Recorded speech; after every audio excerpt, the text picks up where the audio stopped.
Scene one, Apple, take one. You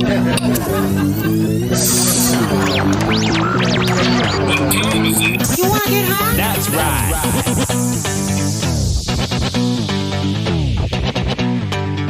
You got me smoking. You got me smoking. You got me smoking. You got me smoking. You got me smoking. You got me smoking. It's a motherfucking podcast.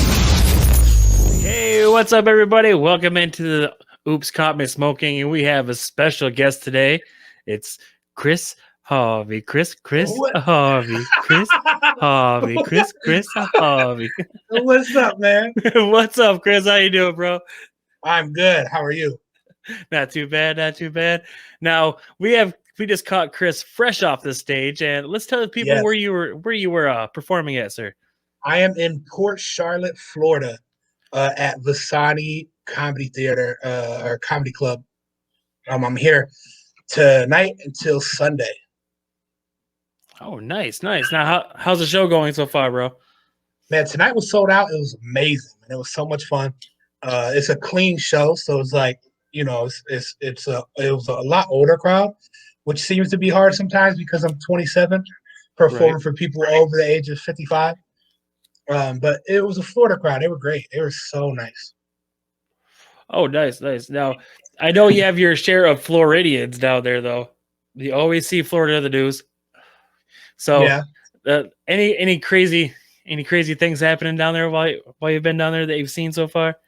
Not yet so far. I just got here, but someone invited me. The owner invited me to their sports bar, so I'm definitely gonna go. I'm gonna go and see how that's gonna be. Oh, nice. I've been to Florida a couple times. It's always a fun time. There's always something going on. Yeah, there's always something crazy in the news about Florida.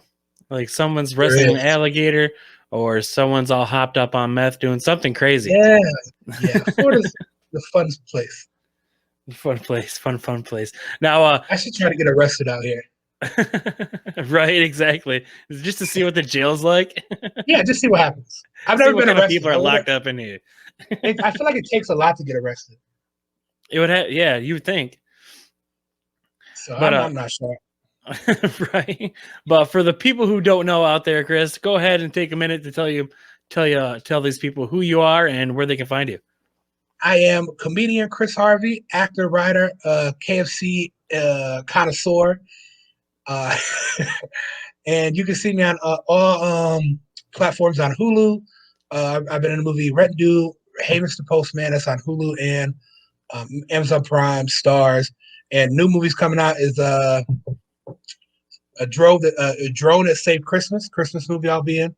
And you can also see me in 42 Dugg and Roddy Ricch For the Gang music video. Has over 2.5 million views in a week. So go check that out. Chris Harvey Comedy on all social media, Facebook, Instagram, Tinder. Yeah. Gotta throw that Tinder in there just in case. Always let them know. Let them know where to find me. Right. Now, I did see that Roddy Ricch music video. I think you posted it. Yeah. That was pretty dope, bro. Like, how was that? How was shooting that? Okay, so I don't know if you know the story of it. We originally shot it in Atlanta, in a scrapyard, and the day of the film, right when I was there all day at 3 p.m., we started filming with the rappers, and their entourage started shooting at each other. So so obviously everyone ran. Cops came, SWAT came, and we had to reshoot in LA about a month later. Oh wow! Yeah, it's like a little like tiff happened, and everyone just started shooting at each other. Like, what happened? Yeah, I don't know what it was about. It had nothing to do with the rappers. They were by me, so they didn't get shot at. Because then I would have been shot. I would have been like, it's either me or them that they're looking for, right? Because I'm a big deal. No, so they were about 50 yards from us, and they were just fighting each other, and so it had nothing to do with the actual rappers. It was just their entourage. Oh wow, the entourage! You gotta be careful who you let in your group. I know that sucked. It was, it's hard. I always, you imagine things, right? You imagine what would happen if there was a shootout or what would you do? And I've always been a super tough guy. And there were 2 kids on set that were under the age of 10, and their parents and women and all. And it's like, oh, we've been like, I'm going to be a hero, going to save everybody. My first thought was to run, and I'm pretty sure when I ran, everyone else started running. There was 2 kids. I didn't save the kids. I didn't save the girls. There was literally a kid next to me in a barrel, and I guess she just like ducked down. She was stuck in the barrel. And her mom, I talked to her mom afterwards when we did this reshot. She said, I left her too. She said, I ran and I left her in the barrel. So a 10-year-old was just in a barrel during a shootout. It's like, that's a complete fuck these kids moment right there. Fucking get the hell out of here. She said she literally forgot she had a kid. She said she just took off running. I was like, hey, I did that too. I just ran. What happened was I ran and we were at a scrapyard and I fell over a scrap pile. And I dislocated my arm, and it was super. I didn't get shot, but if I would have, could have been some headlines in that. You know what I'm saying? Like actor comedian Chris Harvey gets shot during gang violence or something. I know. I thought about doing it myself when I got home because they said 2 people got shot, but they wouldn't release the name. It's like if I just go ahead and shoot myself, I'll just say I was there, I got shot, take the clout real quick. You know what I'm saying? Right. I thought about it. What an arm bullet? What's that going to do? You know what I'm saying? Yeah, exactly. Unless you hit like a tendon or something, and then you could bleed out, and it's that should be fine. I got a lot of tissue. Right. Us big folks. Big folks do survive gunshot wounds a lot easier than the little skinny folks. Yeah, really? They got more padding. I don't know. I'm 500 pounds, so I don't know if the surgery would go well. Oh yeah, maybe. Yeah, post-op. I've watched Grey's Anatomy. I know what happens in hospitals. Yeah, doctors have crushes on each other and all that good stuff. Yeah. Now, my nickname in middle school was McDreamy. McDreamy, nice. That's what everyone called me. When I say everyone, I mean my mom. Okay, now you must be like a lot younger than me, because McDreamy in high school, I'm mid-20s there. What do you mean? Like McDreamy, when Grey's Anatomy came out, I was like in my early 20s. Oh yeah, no, I'm 27. Oh, okay, so yeah, you're quite a bit younger than me then, by 12 years. Holy shit. yeah. So that's about right. Yeah, it is about right. Yeah. Great show, by the way. Oh, really? You don't like it? I've seen every episode. No, I'm not a big fan of. Ever since if you watch movies or shows like ER and then Scrubs and stuff like that, you kind of get used to the whole hospital scene. And Grey's Anatomy is it's pretty much ER. I just like to get my hopes up about a character, and then when they die, I like to feel sad. I like to have emotion a lot. So watching a show like that's like the show The 100. Have you ever seen it? Yeah, I've seen bits and pieces of it. Yeah, that show has ups and downs of where they kill off everyone, so it makes you mad and angry, sad, and I like feeling feelings. Right. Yeah, I watched I think the first 3 seasons of Grey's Anatomy, and then they killed off that little guy. The fuck was his name? Yeah, they killed him off, and I was like, "Fuck this show," and I stopped watching it. Yeah, they kill off everyone. I've never seen a hospital have so much death. Yeah, like everyone, and like the first 3 seasons just died as a whole new cast. Yeah, but I did watch Mr. Postman, Hey Mr. Postman, and Rent Due today, just to get just a little more background. And on Hey Mr. Postman, you were in quite a bit of scenes there. Like 4 scenes. Okay, yeah, I was. I wasn't supposed to be. Originally, I was only supposed to be in the bus scene. And during the first day of casting, I was like, man, it would be really funny if I just kept popping up throughout the movie. And the casting director was like, that would be funny. And she told the director, and the director wrote it in. Nice. And so you just like ad-libbed yourself in there. Yeah. And so awesome. They say, I know the writer, and he's trying to write a second one. Mm-hmm. And when he does, I'm supposed to be a main character as a post officer. Yeah, because at the end, he's just like, I hired my first person, and it was you. And I was like, hell yeah. Yeah. So like, if there is a sequel, he's probably going to be in it. That's great. Yeah. But you were in there with like a lot of like famous people. Want to say like you were in there with with this Rodney Perry, which is Ezel from Friday. Yep. Yeah. No. Rodney Perry is in the Tyler Perry movies. Oh, Tyler Perry movies. Ezel was AJ Johnson. AJ Johnson. See, I confused the two. Yeah, See, yeah, I suck. he's in that. And then Paula J. Parker was in Friday. Yep, there we go. And then Omar Gooding, of course, Baby Boy. Yep. So I was most excited to work with him because I was such a fan of Baby Boy. See, now I know Omar Gooding from Nickelodeon back when I was a kid. Yeah. Okay. Yep. Yeah, that's how I first got in touch with Omar Gooding. I'm like, this guy's cool. I seen a bunch of movies that he's in. He's like, yeah, this guy's still cool, I guess. Yeah. It was a good time. And fun fact, people don't know, Walter Franks is the main character in that. Uh-huh. He was in The Grinch That Stole Christmas. Oh, really? He played. You could barely tell that he played the cashier in the very beginning. That's taking everyone's money. Right. Yeah. So I mean, it's not a big part, but it's still fun. It's still a part. Yeah. Yeah. But yeah, that's crazy. I would have never guessed that though. But what's it like working with all these like celebrities? Because I'd be like starring the hell out, dude. I'd be like, I need your autograph. I need your autograph. Right. Well, with film, they kind of tell you not to talk to anybody. Like, don't look him in the eye, like Ben Affleck. with that, I got to meet. No, I don't know if I met Omar. I met AJ Johnson and Paula.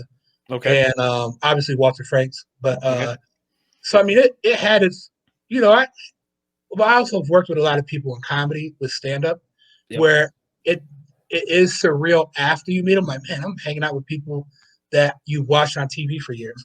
But it's not like in the moment of like, holy God. Except the only time I was like in the moment where I was like, oh my God, like I was trying not to freak out was my friend is a feature for a big name comic, and he's friends with Ricky Smiley. And I was with them, and we all got invited to his house for his birthday. And so we literally was sitting on his couch having a conversation with him. And Ricky Smiley to me is huge. Like, right. That's one of the biggest, like he's a legend in comedy. So just sitting across from him and like looking at me, I'm like, what? Like I was trying not to talk to him.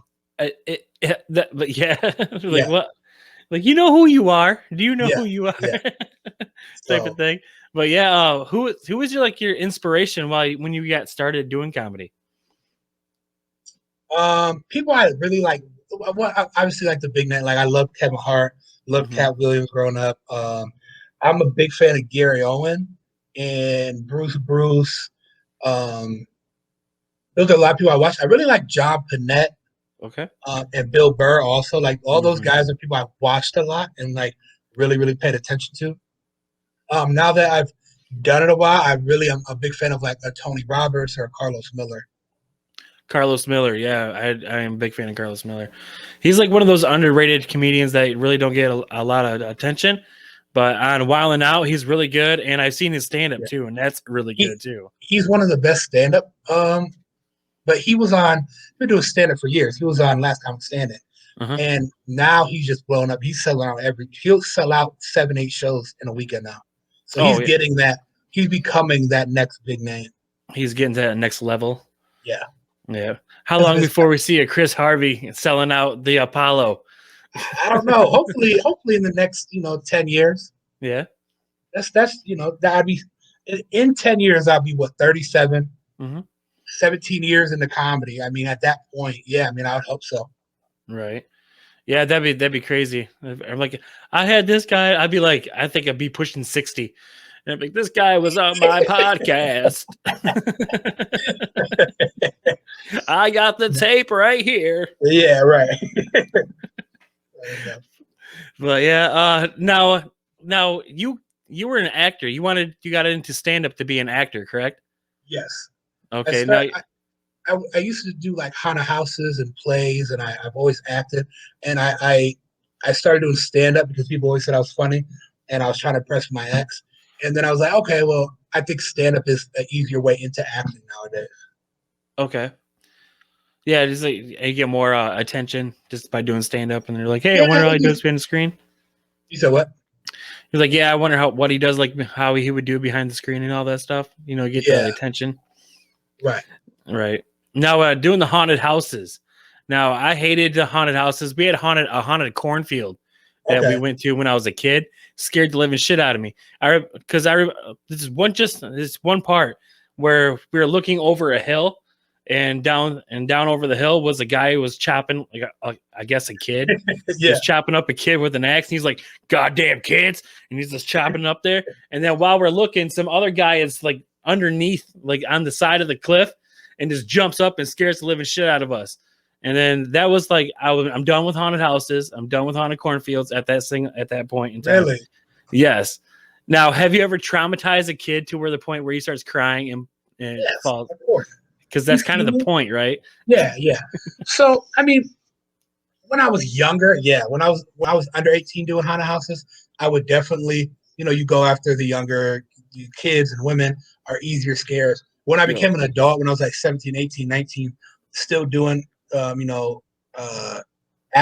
haunted houses, I would challenge myself to scare men because it's always harder to scare men. Mm-hmm. So I really focused more on that. So I started doing a lot more fearful things of dressing up differently. I would wear like dresses and I would do a lot of weird stuff to more creepy than scary. Right. Yeah. Like you can creep a dude out really easily, but scare him probably not. Probably easier to creep him out. It's hard, but it's very easy to, because a lot of dudes are homophobic. So when it's a man in a dress and a veil, and I would always like flirt with them, that alone in a creepy voice would get them pretty agitated or mad or upset. Which with live acting like that, with haunted house, what I was taught was it was like 5, I think, rules. If you want to get a reaction, so if you don't scare them, creep them out. If you don't creep them out, gross them out. If you don't gross them out, make them laugh. So it was always something. So you had to adapt to how you were getting a reaction from, because they still paid money. Right. Now, I heard of this past Halloween of this. I don't know if it might have been 2 years ago, actually, because of COVID, and we had to sign a waiver to get into it, and then people would be coming out with like broken legs and broken arms, and like being held in there for like hours on end, saying all because they signed this waiver saying that they can't leave. They have to try to get out. But the point of having them in there was had to have the workers, the actors, try to keep them in there as long as possible. And then some people would just like fall downstairs and like break shit. So it got shut down fairly quickly. But yeah, it was like, I don't know how much, like $100 to get in. And if you made it all the way through, they give you like 10 grand or something like that. So there's a couple. I was a part of one in Akron, and we got shut down in 2 weeks. Yeah. And it was off of other things that happened, but there were some things in the house that were okay, some things that are fearful, and then some things they go too far with. Yeah. Those houses get weird depending on who's running them. Right. Yeah, I've seen it. I've seen some, okay houses and some really, really scary houses, but from the theme song that I sang into the show, you already know where I'm going with this. Yes, thanks. Chris Harvey has an MMA background. Yes. Okay. No, this is where I thought. Oh, okay. Okay. I thought you were going into my short-lived rap career. Yeah, I was gonna touch on that too, but I wanted to do the MMA thing first. Yes, I did do MMA. Okay. I fought in MMA. I'm not an MMA fighter, nothing like that. Okay. I fought twice. I lost twice. Okay. My first fight I lost in 32 seconds. The second fight I lost in 52 seconds. Oh, all right. Now, was these like knockouts or? Okay, so the first one was tap out TKO. Okay. The guy, it was a massive dude. He was 6'6", 300 pounds. He was all muscle. He looked like the Russian from Rocky IV. Like, this dude is massive. Right. And it was my first fight. It was his first fight. He had 5 fights scheduled, and no one would fight him. They would get to a certain point and then not show up, or they would sign the contract and then not come to the fight. So this dude would not get a fight. So when I called the dude, I was like, "Hey, I want to get a fight." The promoter's like, "I got a guy that's in your weight class. but go look at his Facebook before you agree. And I'm like, I don't care. I'll fight him. And they're like, no, go look at him. I was like, I'm going to fight the dude. I don't care. They said, go look at him and you call us back. So I looked at him. I called him back and said, hey, I'll fight this dude. They said, are you sure? I said, yeah. So it was a month out. I didn't train, 2 weeks of training, and it wasn't like hard training. And man, it started to blow up on Facebook locally, where people were like, dude, you're going to die. You don't know what you're doing. And so I messaged a guy that I was fighting, and he was like, you sure you want to fight? I'm like, yes, dude, I'm going to fight you. Like, I'm not scared of a man, So I told him, I said, do you mind if we sell this fight? Because we made money off tickets. So I said, let's sell the fight. Let's trash talk. So, I was trash talking, and he was, his friends were trash talking. There was a feed of 1,000 comments. And this dude had put, he's going to hurt you so bad that there's going to be blood all over the cage. They're going to need a mop and bucket to clean it up. And I responded and said, I'm not going to hurt him that bad. So that started this whole thing. So when we get there, they had moved our fight up to be the co-main event for our amateur card.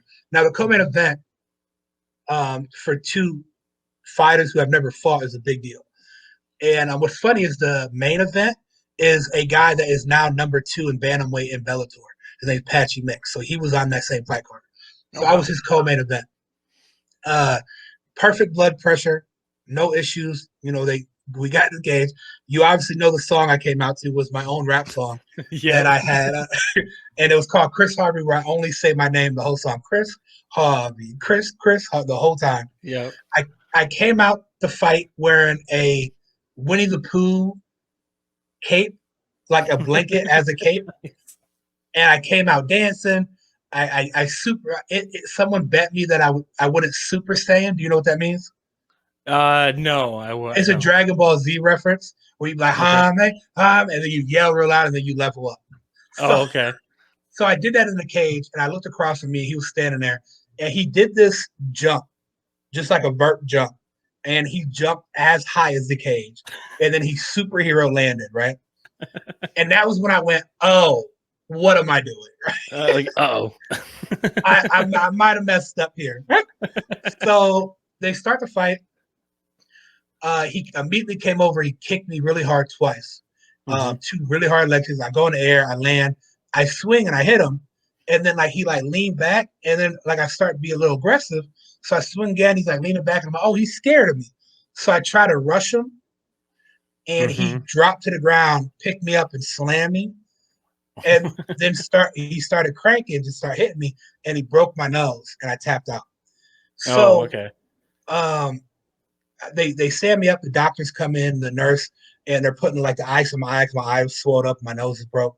And they're like, hey, Chris, this is literally in seconds. Like, hey, Chris, we're going to take you to the hospital.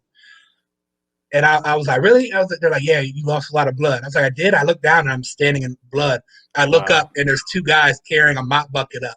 And I was like, oh no, the dude predicted it. So, why did I let this happen? The guy won Fighter of the Night, and the crowd went crazy. I gained so much respect because I fought him, and I wasn't afraid to get in the ring with him. And his whole fight team was so amazing, super nice. They took care of my medical bills. Okay, cool. That's cool. And it was fun, and I gained a ton of support from them.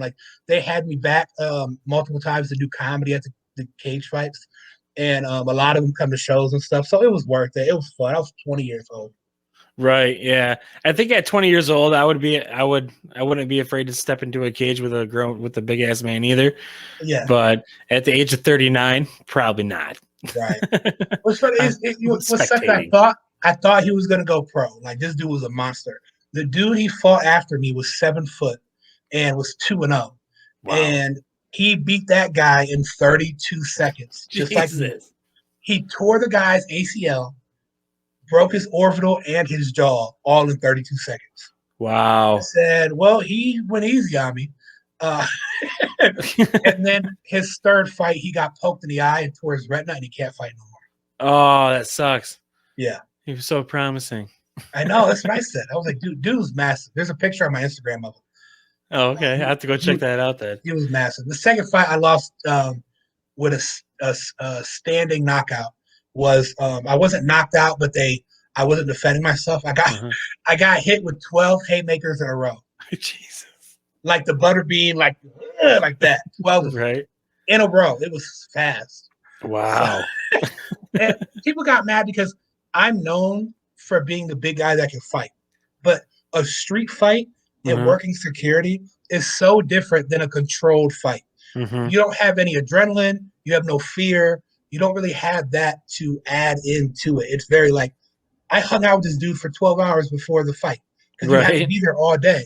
You're seeing this guy. You're like, and I'm funny. I'm goofy. So I'm walking up to, having fun, and I'm getting beat up. And that's not how I fight in real life. So, right. Yeah. I was just going to ask you, I'm like, how many street fights do you have on your record? I've probably gotten in school. I probably fought 18 times. Out of school, probably 25, 30. I worked security for a couple years. And the problem with fighting in the street is I'm 6'4", and I'm a big 500-pound dude. So it's never one-on-one. It's never fighting a dude without a weapon. I've been hit with beer bottles, bricks. I've had 5 concussions in 1 year. That's why I quit fighting. Wow. So it's dangerous. Yeah. That's why I quit. That's why I tell jokes now. Yeah, it's a lot safer to tell jokes than it is to get punched in the head.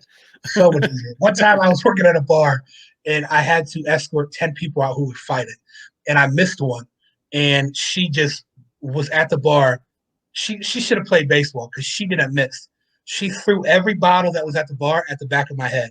And it was just like clink, clink, clink. And we counted maybe like 8 or 9 that hit. Oh, my God. Yeah. Ding, ding, I had cuts all over the back of my head. So I was like, what happened to you? I was like, the life. like Jason DeGrame's fucking wife just went ape shit on me or something. It was super crazy. Yeah, but now we are kind of co-workers. Someone should say. Some people would say. Really? What is your take? What's your take on being on the Real Boys? Do you even like being on the show? Are we co-workers? I thought we had to get paid to be co-workers. Yeah, I think we do have to get paid for that to happen. But we are co-volunteers. Yeah, co-host, volunteers type of thing. Okay. I feel like people think I don't want to be a part of the show because I haven't, but I do have a busy schedule. Yes. And it is, I watch all my movies on my iPhone. Oh, okay. So it's super hard to get into certain movies without being distracted. So it has to really catch my attention. Okay. I also have ADD and a lot of other things where I'd be like, oh man, I really have to be into it. But there's a couple I want to do. I was going to talk to everyone to see if I could do like a 2-minute review before one of the episodes of the movies I'm going to watch this week, of all the movies that like I missed that I want to actually watch, or do what Zach did with his quick review video, just so I have comments on every movie, because I did try to watch every movie. I watched 20 minutes of every movie. Okay. And I do really love I love movies, and I do love being up, but some of the movies y'all pick, man, I agree, bro. It's like, I get it. I get that, like, people want to have this appearance of like there are these movies buff, but like the movies have to be entertaining to me. Like like movies are for entertainment. So some of them, I'm like, bruh. I felt bad about the Walk Hard wasn't as bad as now that I've watched some of the other ones. I was a little hard on Walk Hard. I could sit through that again. Some of these movies I can't even sit through. Right. I'll watch Spirited Away. I will watch that eventually, but that would be easier if I had someone with me, not myself. Right. Yeah, it is easier to watch movies with like a friend or like a loved one or like a fiance or somebody. But yeah, Spirited Away was a very difficult one for me to watch too. I really couldn't get through to it. It's like, because I think your movie was the very first movie that we reviewed, A Quiet Place, and that was probably the only reason why I got a bad review. And because I gave it a 4, and I was like, now that I see all these movies, I feel bad that I gave Chris Harvey's movie a 4. I should have gave it at least a 6 or 7. Yeah. It's a lot better. It's more entertaining than a lot of the other movies that we've watched. Spirited Away, the reason why I'm struggling with it is just because I'm not a fan of anime, but I can watch that movie. Like I watched a little bit of it, and it's entertaining enough to watch. I was mad at everyone. I wish I could have been a part of the Clockwork Orange because I was going to give Michael an out. An out. I was going to start the episode and say, I don't think you watched this recently. Do you want to take this out of your top 5? Because I will give that to you right now and not judge you. Because Right. I know hearing Michael talk about other movies about how like certain things were very homophobic, or in the one movie we watched, I knew that he's a lot more aware than what he might have been when he watched that movie. And that movie, 2 rape scenes in 20 minutes was too much for me. Yeah, I went through the first 20 minutes of it and I was just like, this is bad. And I suffered through it because, I'm kind of like one of the main people on The Real Boy, so I kind of have to show up. Yeah. But I suffered through it. I don't think we should have to watch the full movie to give our opinion or real, because some movies are just not watchable. Just, if you guys, I shouldn't really say that. Never mind. I was gonna trash talk something that I was in. You should do it. Fuck it. No, I want to get hired again. Oh, right. Okay. Yeah, don't do that then. Yeah. But yeah, being on The Real Boys is really cool. It's something different, It's a panel of eight people for people who don't know out there. And I do love doing it. I do like being a part of it. And it is. I'm not gonna watch. There's definitely movies I'm already like. I'm not watching it. I'm not gonna watch Star Wars over again. I've seen all the Star Wars at least twice. And it's not that I'm not a fan. My dad's a huge fan. I can watch it once, but I'm not gonna. I don't think I can watch it. A full time. Those are long movies. Yeah, they are very long. Like if you guys let me sit through the Lord of the Rings, or like I'm like it, I can't sit through a long movie. If one I already know it, I have a really good memory. I'm not a good reader. I can't retain information off reading. But when it comes to visual and hearing, I obtain material really well. I can't. I've seen these movies. And I can't do it. The only Star Wars movie I really like, I don't know what it's called. It's the one where Anakin Skywalker was a kid and he was racing. Oh, it was like a newer one then. Yeah. Okay, yeah. I know the older ones, like in the 80s, like those movies. I grew up watching those. But I kind of lost track once they started making like the newer ones look better than the older ones. Yeah. So I don't know. I can't watch older movies either that much. Oh, okay. Before 94, I'm not really interested. Right. What? Yeah. Like I'm that way with like 85. I think 85 is my cutoff. Yeah. So, man, you had if you would have, Hills Have Eyes was your movie, right? Yep, that was 77. Yeah. If you would have let me watch the remake, I was in. I was completely in. I loved the remake actually. I really enjoyed it. But then you were like, no, not the shitty remake version. So I'm not coming. You don't like my version of the movie. Fuck you, I'm not coming. Yeah, I can't watch old movies, man. It's just hard for me. Yeah, I think anything before 94 should just be remade. Right, yeah. The newer version of The Hills Have Eyes was better, like, I don't know, I don't want to say like graphics. The graphics were better and the filming was better. But I think a lot of people in our group would take out their number 5 movie. After we reviewed them and watched them, I think the majority of us would. Even like Quiet Place. The only reason I put Quiet Place as my number 5 was because I'm super excited about Quiet Place 2. But off of how I pick my movies is my other 4 movies I've watched 100 times. I've seen Quiet Place maybe 3 or 4 times. I don't know if I could watch it fully again. But I'm really excited for Quiet Place 2. So that's why I was in my top 5. But right now, I'd probably move it out. What was in my number 5 would have been, which I think you guys maybe would have enjoyed more, was Four Brothers. But that's because Mark Wahlberg is one of my favorite actors. Yeah, that's a good movie too. Yeah, so that was going to be in my number 5, but I chose Quiet Place. I don't know why. I also, when we started, that wasn't like the idea. I didn't know we were like, confirmed that was our guarantee. I would have redone mine probably. Yeah, that was my thing though too. Yeah, I thought we were conversating. Yeah, they're like, let's do our top 5. And I was like, okay, well, like, what top 5 what? And I was like, I'll just put down like my top 5 action films. And I did that. And I was just like, oh, I can't do this. So then I took like 3 of them out and I switched them back in. I was like, okay, we can do that. Yeah. and I don't know if they're going to watch it. I have a really good joke that I'm preparing for when we watch a movie coming up. And I want it to go well, but I don't know if it will.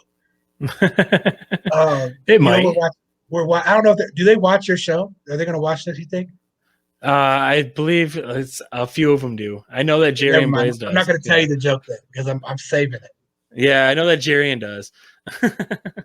I'll save it. I'm hopefully it works.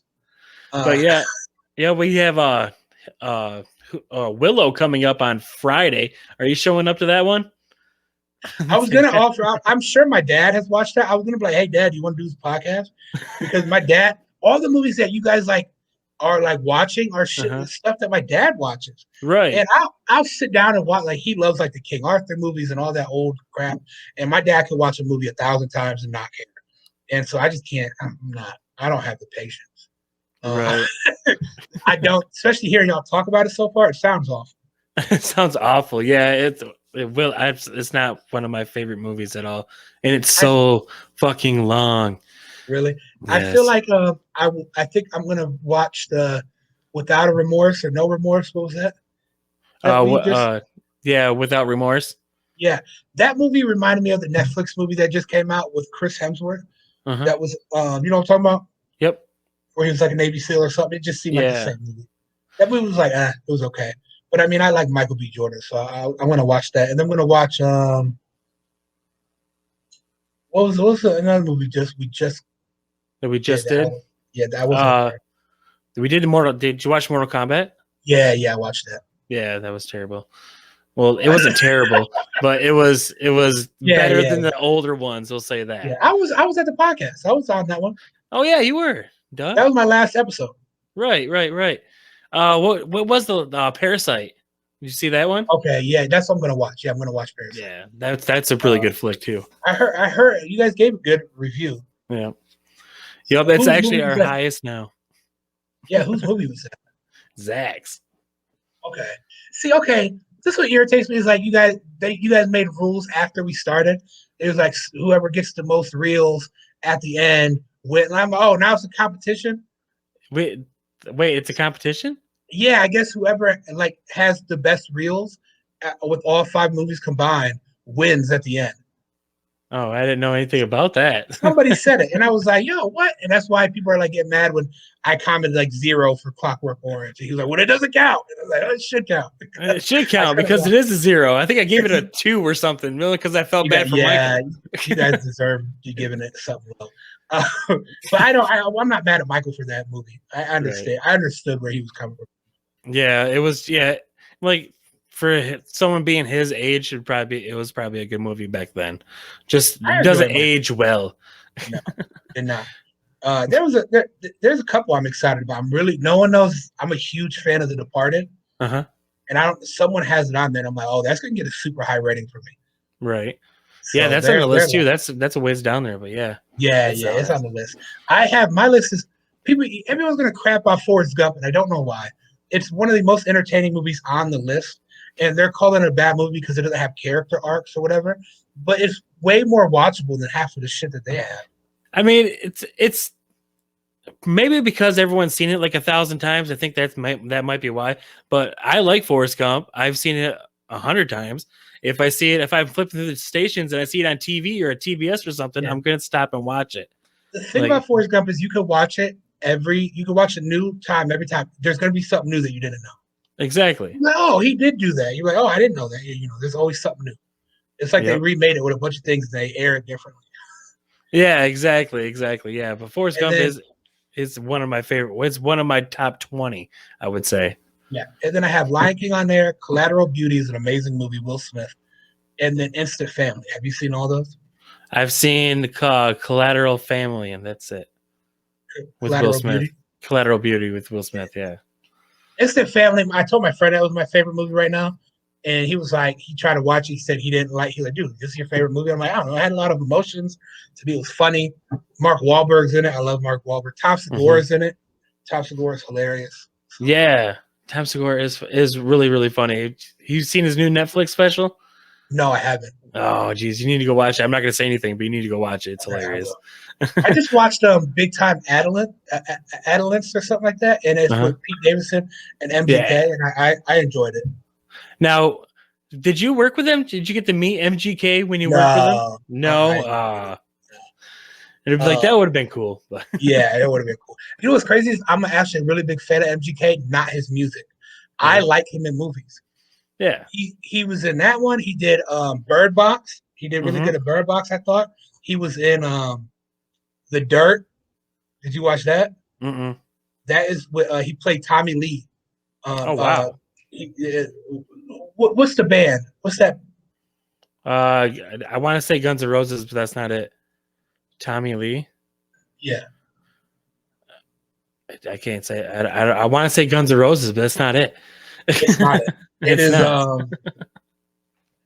Motley Crue? No, it's not Motley Crue either. No, I think it is Motley Crue. Motley Crue? I think it's Motley Crue. That's what I want to say. Okay. We might be wrong. If we're wrong, I'll put it down at the bottom. So people, correction. I do that a lot. Really? Yeah. Correction. I was wrong on this. Let's see. Tommy. Right? Is that his name? Tommy Lee? Tommy Lee Jones? Oh, I don't have Wi-Fi for some reason. Well, that's Tommy Lee Jones. I don't know. Tommy Lee, like Pamela Anderson and Tommy Lee? Yeah. Okay. So he played him in a movie on Netflix. Okay. And it was like a Bohemian Rhapsody kind of movie. Right. So it was cool. Yeah, when you said Tommy Lee, I'm picturing Tommy Lee Jones from like Men in Black 2. And I'm like, that doesn't seem right, but okay. That's not right. Don't do it again. We'll roll with that. But anyway, sir, I wanna thank you for coming in and hanging out with me. Go ahead and tell the people, take a few minutes, tell the people what you got coming up, what shows you got coming up, and when. All right. This week, if you're in Florida, I'm in Port Charlotte. Today, tomorrow, Saturday is my last show, which is I don't know what day it is.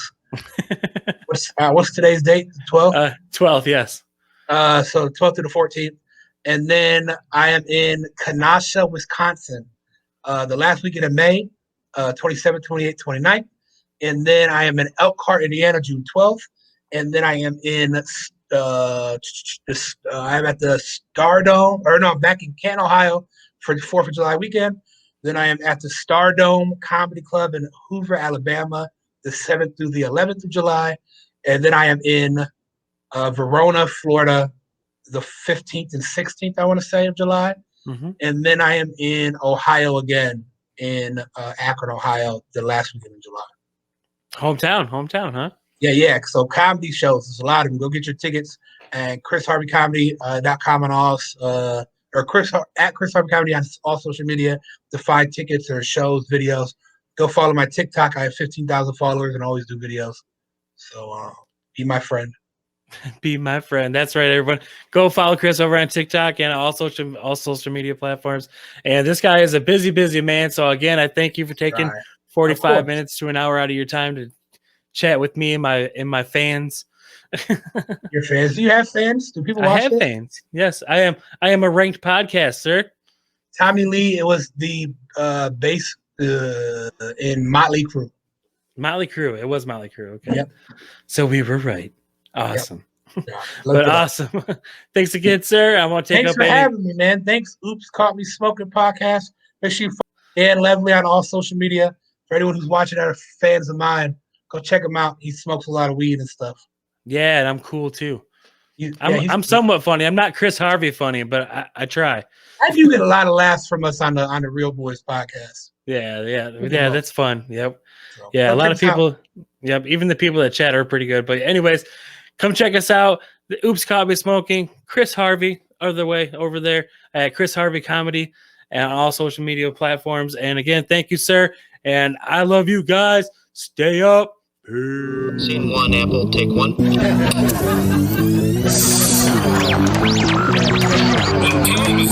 want to get high? That's right.